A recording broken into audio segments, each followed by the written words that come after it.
উম্মতে মুহাম্মাদির জানো কত দাম, আখির নবীর উম্মত আমরা সবচেয়ে ভাগ্যবান। ঠিক কি না? কত শান, কত মান, কত ইজ্জত, সবার আগে জান্নাতে যাইবে এই নবীর উম্মত। আল্লাহু আকবার।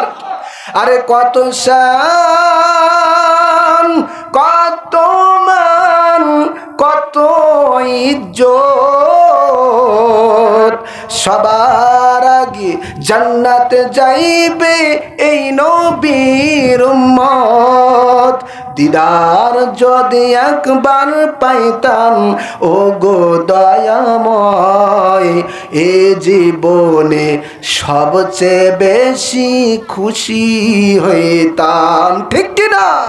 দিদার যদি একবার পাইতাম ও গো দয়াময়, এ জীবনে সবচেয়ে বেশি খুশি হইতাম। নবীজি দিদার চাই না? চাই না? কারা কারা চায়? দুহাত তুলে আল্লাহকে দেখা। নারে তাকবীর, নারে রিসালাত, আহলে সুন্নাত ওয়াল জামাত। আমার রাসূল করিম সাল্লাল্লাহু আলাইহি ওয়াসাল্লাম একজন প্রিয় সাহাবী হযরতে আবু যর গফারি রাদিয়াল্লাহু তাআলা আনহু তিনি হাদিস বর্ণনা করে বলেন, আল্লাহর হাবিব জনাব রাসূল করিম সাল্লাল্লাহু আলাইহি ওয়াসাল্লাম শীতের সময় হুজরা মুবারক থেকে বাইর হলেন। হওয়ার পরে আল্লাহর হাবিব একটি গাছের নিকটে গেলেন। যাওয়ার পরে দেখলেন গাছ থেকে শীতকালে যেমন গাছের পাতাগুলো ঝরে যায়, ঠিক তেমনি ভাবে সেই সময় গাছের পাতাগুলো ঝরে ঝরে পড়তেছে।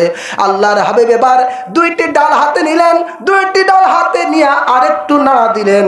স্বাভাবিকভাবে গাছের পাতাগুলো আরো বেশি বেশি করে ঝরে পড়তে লাগলো। সুবহানাল্লাহ। একে শীতকাল, তাতে যদি সেই গাছের ডাল যদি নাড়া দেওয়া হয় গাছের পাতা ঝরবে কিনা বলেন? জোরে বলেন। ঝরে পড়বে। রাসূলুল্লাহর এক প্রিয় সাহাবী হযরত আবু যর গফারি রাদিয়াল্লাহু তাআলা আনহু তিনি বলেন, দুনিয়ার মানুষ এমনই মুহূর্ত সময়ে আল্লাহর হাবিব আমাকে ডেকে বললেন, ফাকালা ইয়া আবা যর, হে আবু যর তুমি কোথায়? আমি বললাম, কুলতু লাব্বাইকা ইয়া রাসূলুল্লাহ সাল্লাল্লাহু আলাইহি সাল্লাম। আবু যর আমি হাজির, ইয়া রাসূলুল্লাহ, ইয়া হাবিবাল্লাহ, আপনার খেদমতে আমি হাজির রয়েছি। আল্লাহর হাবিব বললেন, আবু যর, ক্বালা ইন্নাল আবদাল মুসলিমা লা ইউসাল্লি সালাতা ইরিদু বিহা ওয়াজহাল্লাহ।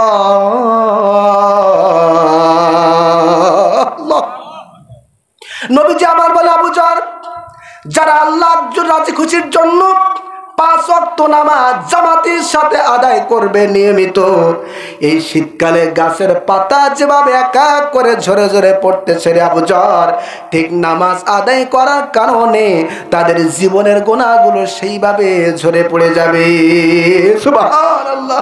অথচ এই মহান ক্ষমার নামাজ আমরা অনেকে আদায় করি না। ঠিক কিনা বলেন? সব সময় হয়, কাজের সময় হয়, ব্যবসার সময় হয়, হাট বাজারের সময় হয়, বিউটি পার্লারে যাওয়ার সময় হয়, মহিলাদেরকে বিভিন্ন জায়গায় ঘোরাফেরার সময় হয়, সময় শুধু হয় না নামাজের। ঠিক কিনা বলেন? আজকে আমার সোনার বাংলাদেশে হাজারো যুবক রয়েছে, হাজারো বৃদ্ধা মানুষ রয়েছে, হাজারো মুরব্বী রয়েছে, যাদের ঘুমের ভিতরে ফজর কাজা হয়ে যায়, নামাজ আদায় করে না। আছে না নাই? জোরে বলেন, আছে না নাই?